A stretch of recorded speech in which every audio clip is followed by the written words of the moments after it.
दबाने का उपाय क्या है? मौन हो जाओ। और उपाय क्या है? कोई स्तुति पाठ पढ़ना प्रारंभ कर दो, कीर्तन करना प्रारंभ कर दो, वारे भावना पढ़ना प्रारंभ कर दो, तत्व चिंतन करो या उपदेश आदि सुनना प्रारंभ कर दो। मन शांत होता है, मन शांत होता है। कहते क्रोध घटे मन के समझाए। मन को हम अपने मन को स्वयं समझाएंगे तो हमारा क्रोध घटता है, मन को समझाएंगे अहंकार घटता है, मन को समझाएं मायाचारी घटती है, मन को समझाएं लोभ घटता है। मन को समझाने से हमारी कथाएं शांत होती है। हम अपने आप को समझा लेते ही तो सामने वाले की बात हमें अच्छी लगती है, समझ में आ जाती है। जब तक हम अपने आप को नहीं समझा पाते, सामने वाले की बात हमारी समझ में नहीं आती। कई बार तो उल्टी उल्टी ही लगती है। ऐसा लगता है मैं सर्वथा सब जगह सत्य हूँ, सामने वाला असत्य गलत है। किंतु ये बात विचार करने की बात है कि सामने वाला भी अपनी जगह कहीं सत्य हो सकता है और मैं भी अपनी जगह सत्य हो सकता हूँ। सत्य अनेक प्रकार का होता है, 10 प्रकार का सत्य है। सत्य अनेक प्रकार का होता है, एक प्रकार का नहीं है। जनपद भी सत्य है, उपमा सत्य है, व्यवहार सत्य है, सब सत्य है। कोई नहीं कह रहा कि आप असत्य हैं, आप भी सत्य हैं। तो आप भी ये कहो कि सब अपनी जगह सत्य हैं। और दूसरी बात ये भी है, पुरुषार्थ हमारी सामर्थ्य पर है। जैसा पुरुषार्थ आचार्य शंकर महाराज ने किया वैसा हम नहीं कर पा रहे, भैया मेरी सामर्थ्य नहीं है। जैसा आचार्य अन्य आचार्य साधु कर रहे हैं, पुरुषार्थ कर रहे हैं, वैसा हम नहीं कर पा रहे। सबके लिए अपना सामर्थ्य है। और सभी साधु आज के साधना करके एक ही जगह जाएं ऐसा नहीं है। पहले स्वर से लेकर के अष्टम स्वर तक कहीं जा सकते हैं। या आज के साधु जब संबंध को छोड़ करके विदेश से जाएँ तो मोक्ष भी जा सकते हैं, उससे तेजी जाएंगे जो। या वह समाधि बिगड़ गई तो भवनवासी वाराणसी में भी जा सकते हैं। तो अपने अपने परिणाम, सबके अलग अलग परिणाम हैं। इन्हीं 28 मूलों का पालन कौन कैसे करता है? जो जैसे कर रहा है।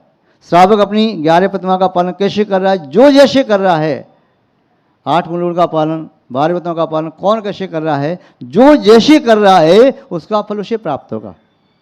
अध्यापक सब विद्यार्थियों को समान रूप से पढ़ाते हैं, फिर भी सभी विद्यार्थियों के मार्क्स एक जैसे नहीं आते, परसेंटेज सबकी अलग अलग आती है। तो इसमें विद्यार्थी का भी दोष नहीं है और अध्यापक का भी दोष नहीं है। दोष है उसके पुरुषार्थ का। किसी ने पुरुषार्थ ज़्यादा किया, किसी ने कम किया। और जिसने कम किया सुख नहीं छोड़ पाया, उसके नंबर कम आए। और जिसने ज़्यादा किया पुरुषार्थ, अच्छी सफलता प्राप्त की।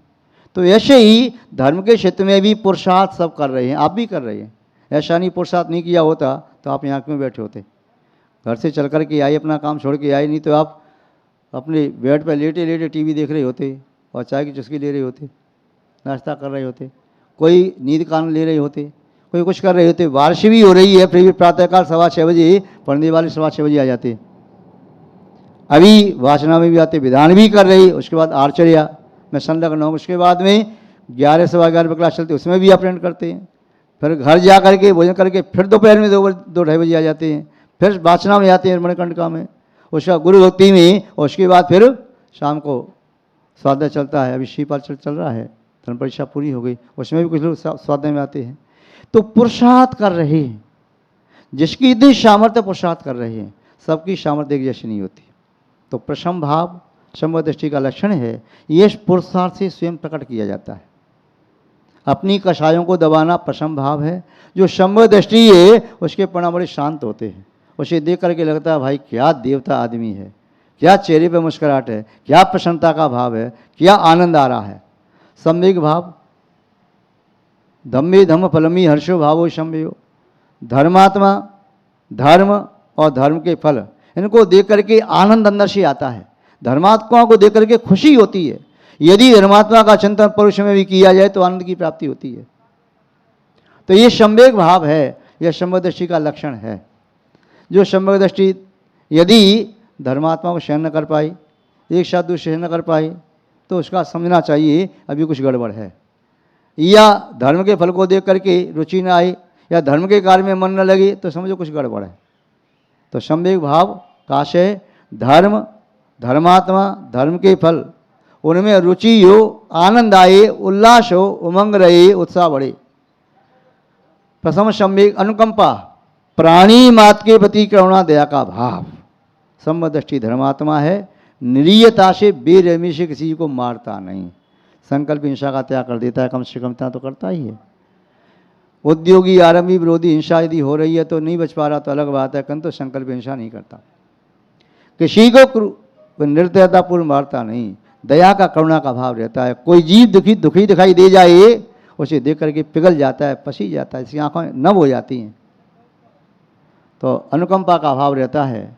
और अगला लक्षण है आस्तिक, अपने अस्तित्व पर विश्वास रखता है। मेरी आत्मा अनादिकाल से थी, मेरी आत्मा अनंत काल तक निगोद में रही, अनंत बार नरकों में गई, अनंत बार तंच अवस्था में गई, अनंत बार देवदूत की अवस्था को प्राप्त हुई होगी, अनंत बार विकलत्व में गई, किंतु मेरी आत्मा ने शायद आज तक देवशास्त्र गुरु का सानिध्य प्राप्त नहीं किया, आज तक लगता है धर्म की दीक्षा प्राप्त नहीं की, आज तक तीर्थंकर के संवर्षण में शायद नहीं गए होते तो इस पापिष्ट पंचम काल में जन्म क्यों लेते। यदि वहां गए होते तब तक समृद्ध को प्राप्त करके रत्नत्व को प्राप्त करके मोक्ष प्राप्त नहीं कर लेते। शायद आज तक हम नहीं गए, आज तक हमने क्या किया, पंच इंद्रिय के विषयों का सेवन किया है, चोरी से किया, चाहे लीगली विषय में किया, चार कषाय का पोषण किया, अनादिकाल से पांच पाप करते रहे, चार संज्ञाओं की पूर्ति में लगे रहे, यही यदि अनादिकाल से करते रहे, यदि उस कार्य को जो करते रहे आज भी वही करते रहेंगे तो अपनी आत्मा का कल्याण कैसे करेंगे। जब जागो तभी सवेरा, जागने के लिए कोई देर नहीं होती है। भगवान महावीर स्वामी की नींद जब खुली तो उनका सवेरा हो गया, आचार्य शांत सागर जी की नींद जब खुली, मोह की नींद टूटी तब सवेरा हो गया, हमारी नींद जब खुली मोह टूटा तो हमारा सवेरा हो गया। आपकी मोह की नींद जब टूट जाए तभी आपका सवेरा हो जाएगा। उसके लिए कोई निश्चित मुहूर्त नहीं होता, समय नहीं होता, स्थान नहीं होता। जब भी आपकी मोह की नींद टूट जाए और आपको अपनी आत्मा का भान हो जाए कि मेरी आत्मा शाश्वत है, अपनी आत्मा को मुझे ही परमात्मा बनाना है, मेरे वस्त्र गंदे हैं, कोई धो भी धो सकता है, किंतु आत्मा रूपी वस्त्र को तो मुझे ही धोना पड़ेगा। अपना पुरुषार्थ करो, डरो मत, एक एक नियम को लो, छोटा छोटा नियम भी लो तो जीवन में बहुत आगे बढ़ सकते हैं। कौए के मांस का त्याग करने वाला व्यक्ति भी भगवान महावीर स्वामी बन सकता है। कौए के मांस का त्याग करने वाला वह खदेशार भील और राजा सैनिक बना, आगे महापदम नाम का तीर्थंकर बनेगा। छोटे से नियम लेने वाला, एक अहिंसा अनुमति को लेने वाला भी देवों के द्वारा पूज्य होकर देवस्था को प्राप्त होता है, परंपरा से मोक्ष प्राप्त करता है। रमों का मृत्यु के समय सुनने वाला भी अपनी आत्मा कल्याण कर लेता है। धन्य आप सब लोग जैन कुल में जन्म लेकर के आपकी मति, आपकी बुद्धि धर्म में आज भी अनुरक्त है। और अभी कल परसों भी कहा था कि बम्बई जैसे महानगर में रह कर के जो माया नगरी कहलाती है, इसमें रह कर के भी आपको यथाजात दिगंबर साधु के दर्शन मिल रहे हैं, बहुत बड़ी आश्चर्य की बात है। 1000 वर्ष पहले आचार्य सोमदेव आचार्य ने शतनक में लिखा है, कलु काले चले चित्ते दिए चारनाथ कीट के ये तचित तथापि जिन रूप धरा न रहा। 1000 साल पहले ये पंचम काल में दिगंबर अवस्था दिखाई दे रही है, बहुत बड़ी आश्चर्य की बात है, जो तीर्थंकर का वेश है। आज इस पंचम काल में मनुष्य का चित्त चलायमान है, शरीर देह अन्न का कीड़ा है, विकल्प छोटी छोटी बातों पर मन में विकल्प आते रहते हैं। मन पीपल के पत्ते की तरह चंचल है, नदी में उठने वाले लहर की तरह से मन में विचारों की लहर उठती रहती है, कभी शुभ कभी अशुभ।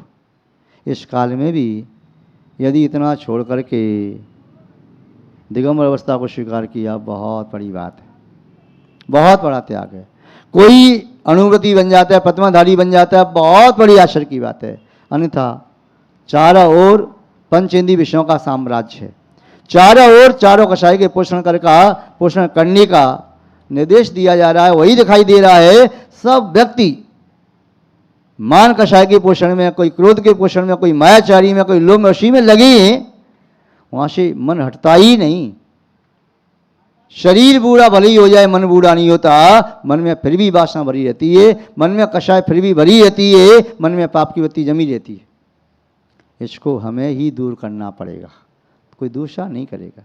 तो अपनी आत्मा पर विश्वास रखो, आपकी आत्मा की शक्ति भी सिद्ध परमेष्ठी जैसी है, पर अनंत भगवान जैसी है। आपकी आत्मा की वह शक्ति आपको प्रकट करना है, आपको प्रकट करना है, प्रकट कर सकती हो।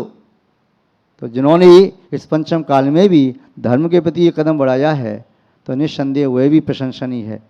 महाभारत में लिखा है, व्यास जी ने युधिष्ठिर को संबोधन देते हुए, युधिष्ठिर, पंचम काल में जो मनुष्य मध्य मास मधु और रात्रि भोजन का त्याग कर दे तो उसे साधु समझना चाहिए।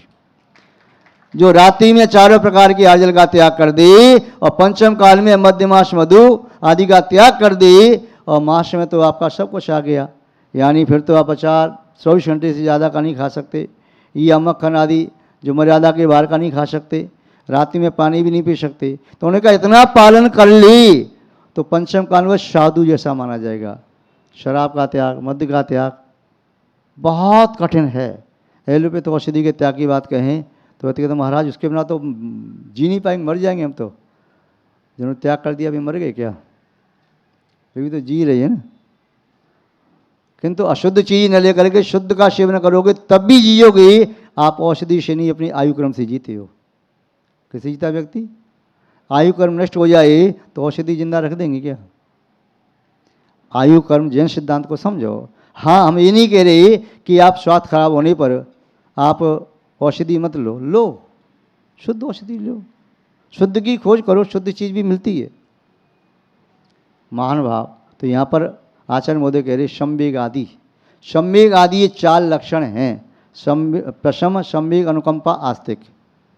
प्रशम, संवेग, अनुकंपा और आस्तिक, ये 4 लक्षण संबंधी लक्षण हैं। तो यहाँ बात बता रही हैं, संवेग आदि परह शांतस। जो संवेग आदि में परह माने लीन है, अनुरक्त है, और शांतस शांत चित्त वाला है, जिसके चित्त में शांति है। जहाँ शांति है वहीं आनंद है।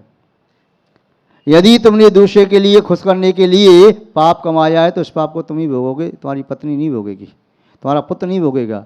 तुम वृद्धावस्था में आकर के आंसू बहाते रहो, मैंने बेटे के लिए क्या नहीं किया, पत्नी के लिए क्या नहीं किया, मैंने अपनी सुख सुविधा छोड़ दी, उनको सब सुख दिया, तो बेटे कहेंगे तुम जैसा मूर्ख दुनिया में दूसरा था नहीं जो आपने किया।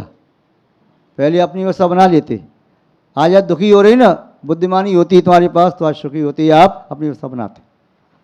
तो आज क्या है कि अपना पुण्य मत छोड़ो, अपनी पुण्य की क्रिया को छोड़ करके दूसरों का सुख देने के लिए पाप कमा रही हो, तो ये तो बुद्धिमानी नहीं कहलाएगी। महानुभाव, तो वह महात्मा के पास गया। महात्मा ने कहा कि देखो संसार में कुछ नहीं रखा, अपना कल्याण कर ले, मृत्यु के समीप तू पहुंचने वाला है, अब क्या करेगा? महात्मा जी मैं कैसे कल्याण करूं? मेरी पत्नी है, 5, 7, 8 बच्चे हैं, उन्हें कैसे खिलाऊं पिलाऊं? मैं तो भिखारी हूं, भीख मांग करके उनका पालन पोषण कर रहा हूं। देख, तेरा ये भ्रम है कि तू उनका पालन पोषण कर रहा है, उन सब का भाग्य है। अरे जीव गर्भ में आता है, गर्भ में आते समय माँ के आंचल में दूध आ जाता है, उसके भाग्य है। जन्म होने के उपरांत भी उसका भाग्य तो मिलता है। भाग्य में नहीं है तो राजा के मेले में भी हुए भूखा मर सकता है, और भाग्य तो गरीब की भिखारी की झोंपड़ी में भी राजा जैसे ऐश्वर्य भोग सकता है। प्रत्येक जीव अपना भाग्य लेके आता है, फिर आगे उसका पुरुषार्थ है। महात्मा जी का संबोधन पा करके उसको थोड़ा वैराग्य हो गया और दीक्षा ले ली। महात्मा जी दीक्षा दे करके उसे महात्मा बना करके अपने साथ में ले गए। 1 महीना हो गया, उसने कहा महात्मा जी मेरी पत्नी बच्चे तो भूख से मर गए होंगे, फिर भी मेरा मन है एक बार मैं अपने गांव में जाना चाहता हूं, देखा उनकी क्या दशा चल रही है। यहाँ गांव में क्या हुआ, जब वह व्यक्ति नहीं आया तो गांव वालों ने किसी ने कह दिया, अरे शाम को मैंने कोई लाश देखी थी, उसका हाथ पांव पड़ा था, लगता है उसी व्यक्ति को शेर खा गया। अब गांव वालों ने कहा शेर खा गया, भिखारी था, अपने ही गांव में रहता था, उसकी पत्नी है, बच्चे हैं, अब ये क्या करेंगे, छोटे छोटे ही।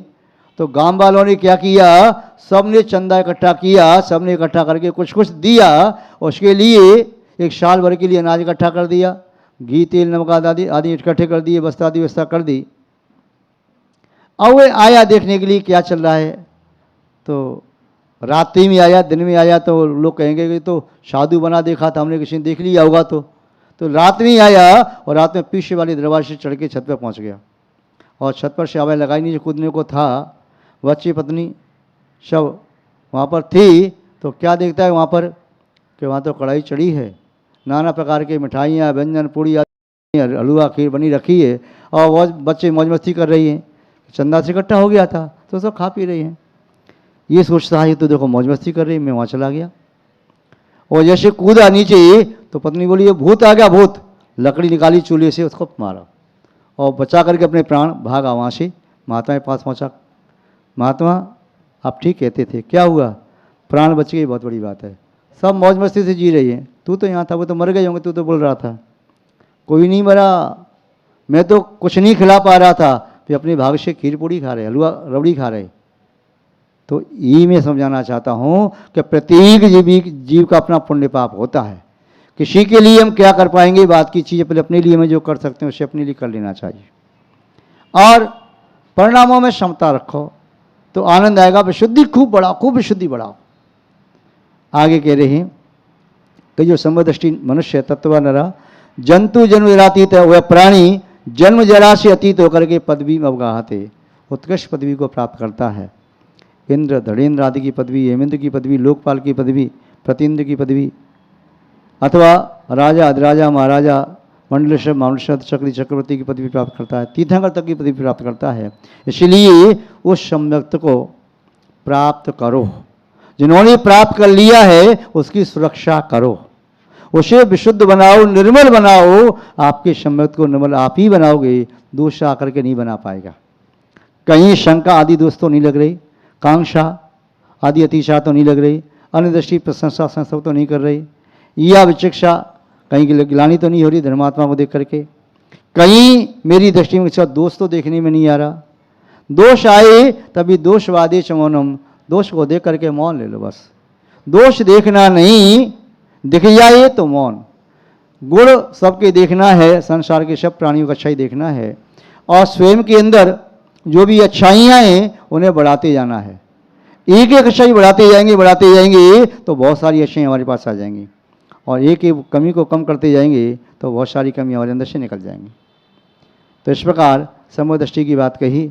अब समदृष्टि जो अनुभूति बने किस प्रकार बातों का पालन करें इस संबंध में कहते हैं। त्रिप्रकारम गुणव्रतम शिक्षावृतानि चत्वारि तीवं द्वादशदाव्रतम। पढ़िए। अनुव्रत 5 ही होते हैं। श्रावक के लिए 5 अनुव्रत पालन करना चाहिए और मुनि महाराज के लिए 5 महाव्रत। अनुव्रत 5 ही है, महाव्रत भी 5 ही है। त्रिप्रकारम गुणव्रतम, और 3 प्रकार के गुणव्रत होते हैं।